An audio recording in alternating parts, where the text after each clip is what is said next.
نبیوں کا تعلق کیونکہ حکومت الہیہ سے ہے، نبیوں کا تعلق لا الہ الا اللہ سے ہے، نبیوں کا تعلق قسط اور عدل کے نظام سے ہے، تو مکے کی زمین پر جہاں پر یہ قربانی اسماعیل علیہ السلام کی دی جا رہی تھی، وہاں پر کوئی پری ریکوزٹس نہیں تھے، نہ کوئی نظام تھا، نہ کوئی حکومت تھی، نہ کوئی حکومت الہیہ تھی، نہ اس کو بگاڑنے کے لیے کوئی نیگیٹو فورسز موجود تھی۔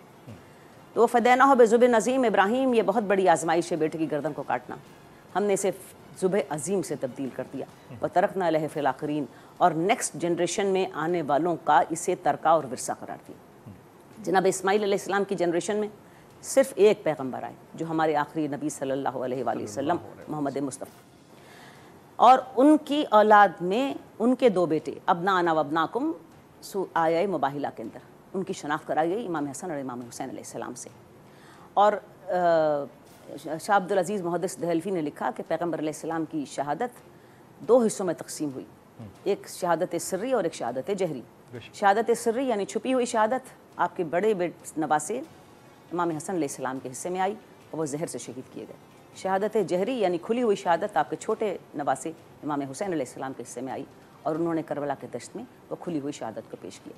یہ شہادت کی ضرورت اس لیے پیش آئی کہ تاریخ کا طویل سفر طے کرتے کرتے انبیاء ایک کے بعد دوسرے، دوسرے کے بعد تیسرے، ایک مسلسل چین چلی، اولاد اسحاق میں سارے نبی اور جناب اسماعیل علیہ السلام کی اولاد میں آخری نبی، لیکن اس کے بعد آخر کہیں نہ کہیں تو اس معاملے کو رکنا تھا، کہیں تو نبوت کا اختتام ہونا تھا، تو پیغمبر علیہ السلام کے بعد کوئی اور نبی نہیں آنا تھا، لیکن قیامت تک کے لیے نیگیٹو فورسز تو پوری طرح موجود تھیں، اور وہ اسی طرح جس طرح نوح کے زمانے میں لا الہ الا اللہ کو نقصان پہنچانے کے لیے جناب ابراہیم اور اسماعیل، جناب موسیٰ اور ہارون کے زمانے میں، جناب عیسیٰ کے زمانے میں، پیغمبر اسلام کے زمانے میں نبرد آزما رہیں وہ قوتیں، تو وہ قیامت تک قوتیں نبرد آزما رہیں گی اور رہتی ہیں، تو ان قوتوں کو ہمیشہ کے لیے ایک نیگیٹو بریکٹ میں ڈالنا اور انہیں باطل سے لیبل کرنا، یہ کربلا کا عظیم کارنامہ ہے۔ امام حسین علیہ السلام نے اس جھنڈے کو اٹھایا، اس پیغام کو پھیلایا، اس راستے پر چلے جس پر 1,24,000 انبیاء اس راستے پر چلتے ہوئے، اور جناب آخری نبی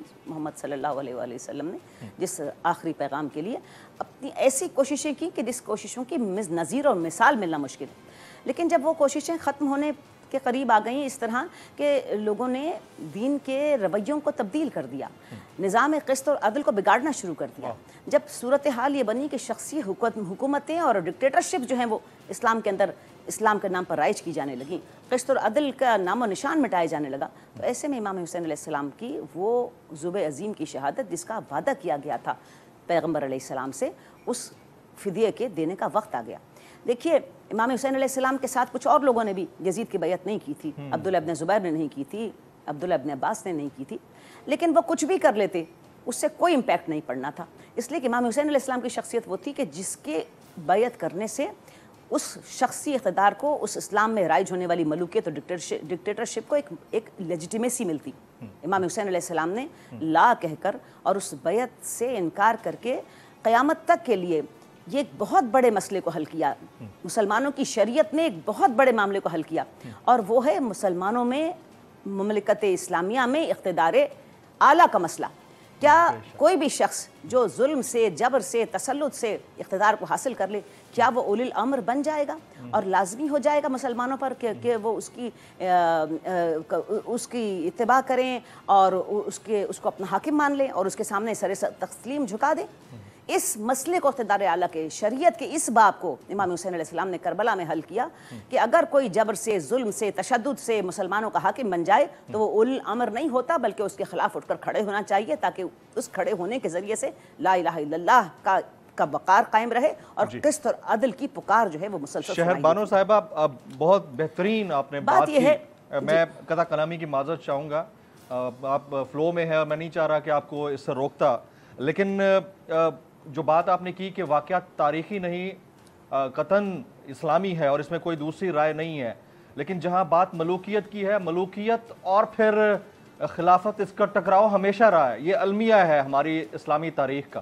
میں اس کے اوپر آپ کے پاس آؤں گا، اگر آپ کی اجازت ہو تھوڑی سی، تو میں افتخار عارف صاحب کے پاس 2 منٹ کے لیے۔ افتخار بھائی، یہ اسلام زندہ ہوتا ہے ہر کربلا کے بعد، کیا زبردست مصرع ہے، یہ دور حاضر میں اس کا اطلاق، اس کے اوپر ذرا روشنی ڈالیے گا سر۔ بسم اللہ الرحمن الرحیم۔ ابھی بی نے جہاں پر اختتام کیا اپنی گفتگو کا، اس سلسلے میں ایک میں جملہ عرض کرتا ہوں کہ اقبال نے ایک مصرع لکھا تھا، ایک مثنوی میں ایک مصرع ہے، ذاتش او شولہا اندوختیم رمز قرآن از حسین آموختی. میں نے جو اسلام اور قرآن کے جو اسرار ہیں وہ میں نے کربلا سے سیکھے، حسین سے سیکھے، اور ذاتش او اور اس کی آگ سے میں نے شعلے کشید کیے. تو اس کی وضاحت یہ کی گئی کہ رمز قرآن کیا ہے.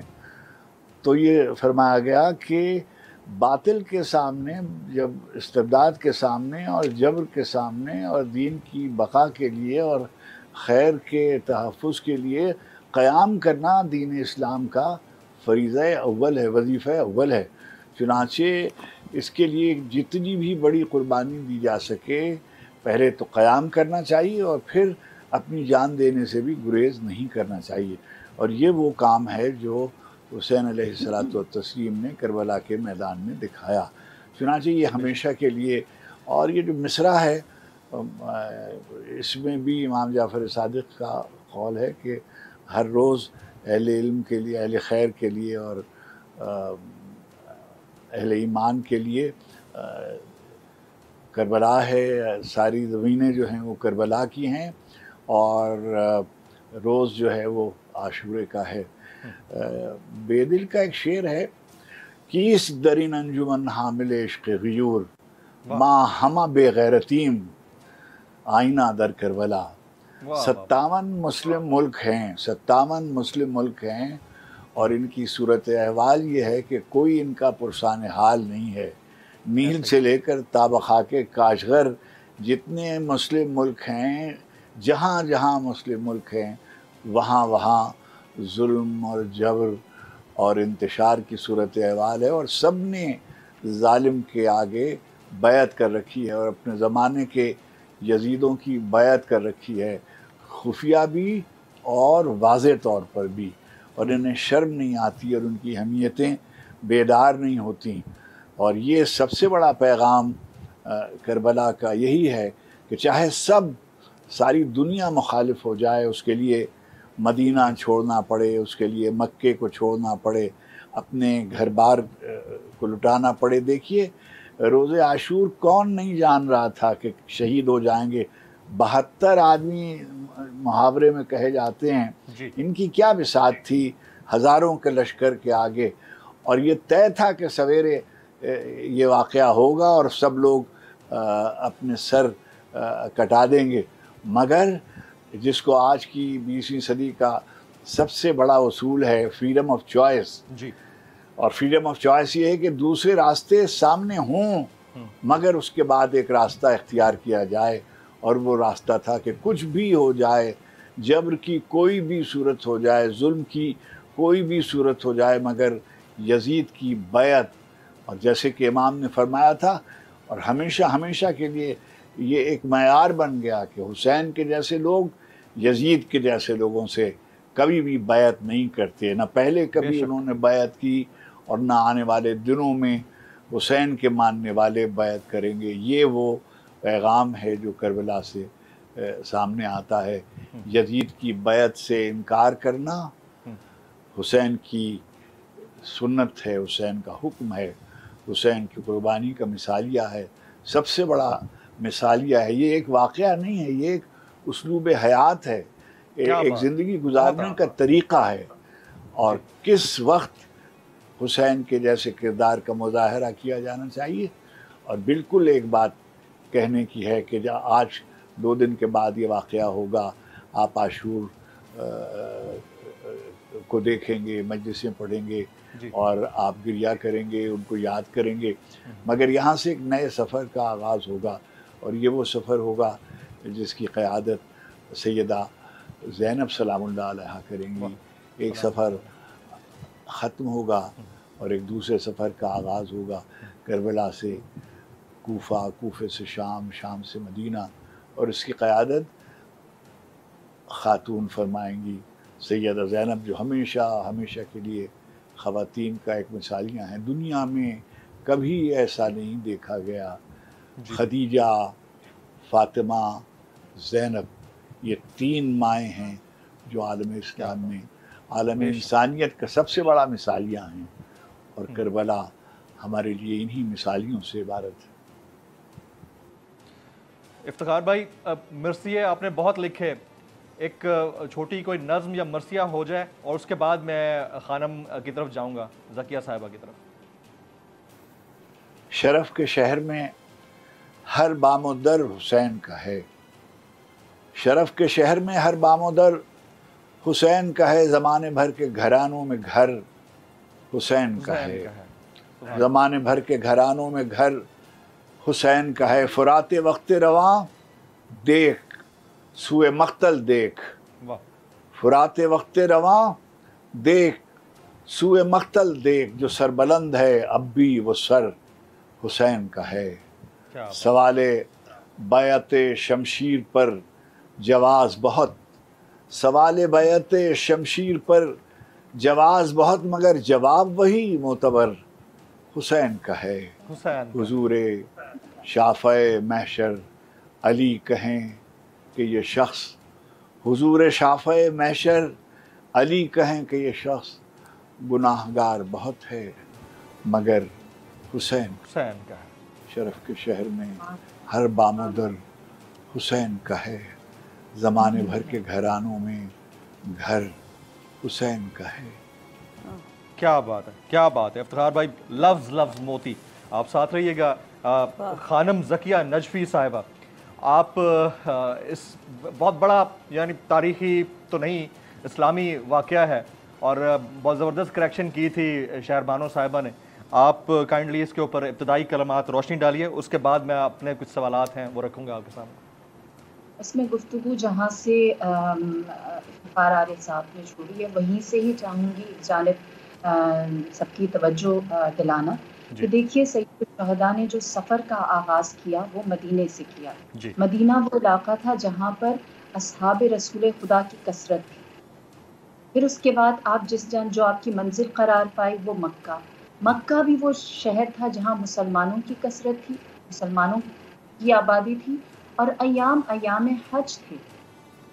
یہاں پر صرف یزیدیت کی بات نہیں ہے، یہاں امت مسلمہ کے لیے بھی ایک سوال ہے کہ آپ کی جو پوری تحریک ہے وہ مکہ اور مدینہ کے درمیان ہے، اور اس سفر میں تمام مسلمان ایام حج اور پھر بھی ساتھی 72 ہیں، اتنے تھوڑے ہیں، یعنی امت مسلمہ کے لیے بھی یہ ایک بہت بڑا سوال اور ایک بیداری کی تحریک ہے کہ جس سے یہ بات واضح ہوتی ہے کہ جب کربلا میں تھوڑے سے لوگ پہنچے ہیں، کیونکہ 72 کا عدد کہیں تو یہ بھی بعد میں کہیں جا کر پورا ہوتا ہے، 2 محرم کو 60+ لوگ کربلا پہنچے، تو جب پہنچے ہیں اور جناب علی اکبر نے دیکھا کہ حاجیوں نے حج کو ترجیح دی، جو مسلمان تھے انہوں نے وطن میں رہنے کو ترجیح دی، جو تاجر تھے انہوں نے تجارت کو ترجیح دی، اور اسی طرح ہر واک آف لائف کے جو لوگ تھے انہوں نے اپنی اپنی ترجیحات کو سنبھالے رکھا اور امام کے ساتھ شامل نہیں ہوئے۔ تو جناب علی اکبر علیہ السلام نے سوال کیا کیا ہم حق پر نہیں ہیں؟ تو آپ نے فرمایا ہم حق پر ہیں۔ پھر آپ نے فرمایا جناب علی اکبر جو آپ کی فرزند ہیں کہ اگر ہم حق پر ہیں تو ہمیں اس بات سے کوئی گریز نہیں کہ ہم موت پر جا گرتے ہیں یا موت ہماری جانب آ جاتی ہے۔ تو یہ مسلمان امت کی جانب سے جو غفلت کہیں یا پھر اتنا بڑا مینارہ ہدایت کا دیکھ کر اس کی جانب نہ جا سکنا کہیں، تو اس سے کیا واضح ہوتا ہے؟ اس سے یہ واضح ہوتا ہے کہ اس وقت کا یزید شام میں نہیں بیٹھا ہوا تھا، ہر مسلمان اپنے نفس کے یزید سے ہارا ہوا، کیا بات ہے، جو شریک نہیں ہوئی، اور وہ یزید آج بھی ہم اس کو ماضی کا یا اسلامی تاریخ کا ایک برا کردار سمجھ کر نہ یاد کریں۔ ہمارا نفس ہمارا یزید ہے، ہم اپنے نفس کے اندر ہی بہت سارے ایسے کردار جس کو اگر ہم نہیں ماریں گے تو ہم حسینیت تک نہیں پہنچ سکیں گے۔ حسینیت صرف اسلام میں حق اور باطل، ایک حکومتی، ریاستی، خلافتی یا ملوکیت کی بحث نہیں ہے، یہ ہر انڈیویجول کے اندر خیر اور شر کی بھی جنگ ہے، ہر مسلمان کے اندر نفس لوامہ اور نفس امارہ کی بھی جنگ ہے۔ تو اگر ہم اس جنگ کو جیت جائیں گے تو بھی ہم حسینی ہیں، ہم باہر کی جو ایکسٹرنل حق اور باطل کی جنگ ہے اس کو اگر جیت جائیں گے تو بھی ہم حسینی ہوں گے۔ کتنی زبردست بات کہی ہے آپ نے۔